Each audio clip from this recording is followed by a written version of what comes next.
മുതലപ്പൊഴിയിൽ dredge ചെയ്യുന്ന മണൽ വിൽക്കാൻ സർക്കാരിന്റെ തീരുമാനം. നാഷണൽ ഹൈവേ അതോറിറ്റി ഓഫ് ഇന്ത്യക്കാണ് മണൽ വിൽക്കുന്നത്. നാഷണൽ ഹൈവേ അതോറിറ്റിക്ക് പുറമെ സ്വകാര്യ കമ്പനികൾക്കും മണൽ വിൽക്കാനായി കരാർ വിളിക്കുമെന്നാണ് ഉത്തരവ്. മുതലപ്പൊഴി ഹാർബറിൽ ഡ്രഡ്ജിങ്ങിലൂടെ നീക്കം ചെയ്യുന്ന മണ്ണ് ദേശീയപാത 66 നിർമ്മാണത്തിനായി വിട്ടുനൽകാൻ തീരുമാനം.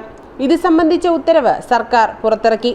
കടമ്പോട്ടുകോണം മുതൽ കഴക്കൂട്ടം ഫ്ലൈ ഓവർ വരെയുള്ള 6 വരിപ്പാതയുടെ നിർമ്മാണത്തിനാണ് മണ്ണ് ഉപയോഗിക്കുക.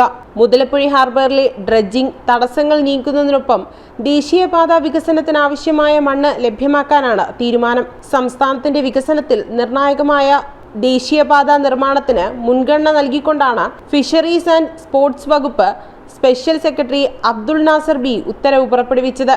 മത്സ്യബന്ധന ബോട്ടുകൾക്ക് സുരക്ഷിതമായി സഞ്ചരിക്കാൻ ആവശ്യമായ ആഴം ഹാർബറിൽ ഉറപ്പാക്കുന്ന രീതിയിൽ മണ്ണ് നീക്കം ചെയ്യണമെന്നും നീക്കം ചെയ്യുമ്പോൾ പ്രദേശത്ത് പാരിസ്ഥിതിക പ്രശ്നങ്ങൾ ഉണ്ടാകാതെ ചീഫ് എഞ്ചിനീയർ പ്രത്യേകം ശ്രദ്ധിക്കണമെന്നും ഉത്തരവിൽ പറയുന്നു.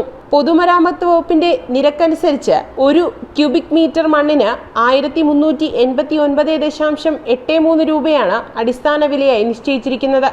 ഇതിനു പുറമെ റോയൽറ്റിയും GSTയും ഈടാക്കും. കേരള മാരിടൈം ബോർഡിന്റെ ചന്ദ്രഗിരി ഡ്രഡ്ജർ ഉപയോഗിച്ചോ പുറത്തുനിന്നുള്ള ഏജൻസികൾ വഴിയോ മണ്ണ് നീക്കം ചെയ്യാം. മാരിടൈം ബോർഡിന്റെ ഡ്രഡ്ജറാണ് ഉപയോഗിക്കുന്നതെങ്കിൽ പ്രതിമാസം 6 ലക്ഷം രൂപ വാടക നൽകണം. ദേശീയപാത അതോറിറ്റി മണ്ണ് കൊണ്ടുപോകാൻ തയ്യാറാക്കാത്ത പക്ഷം ലേലം വഴി മണ്ണ് വിൽക്കാൻ ഹാർബർ എഞ്ചിനീയറിംഗ് വകുപ്പിന് നിർദ്ദേശം നൽകിയിട്ടുണ്ട്. കരാറുകാർക്ക് അനാവശ്യ ലാഭമുണ്ടാക്കുന്നില്ലെന്ന് ചീഫ് എഞ്ചിനീയർ ഉറപ്പാക്കണം. മത്സ്യബന്ധനയാനകളുടെ സുഗമമായ സഞ്ചാരത്തിന് ആവശ്യമായ ആഴം ഉറപ്പാക്കിക്കൊണ്ട് സമയബന്ധിതമായി മണൽ നീക്കം ചെയ്യണമെന്നും ഉത്തരവിൽ പറയുന്നു. ജനം, തിരുവനന്തപുരം.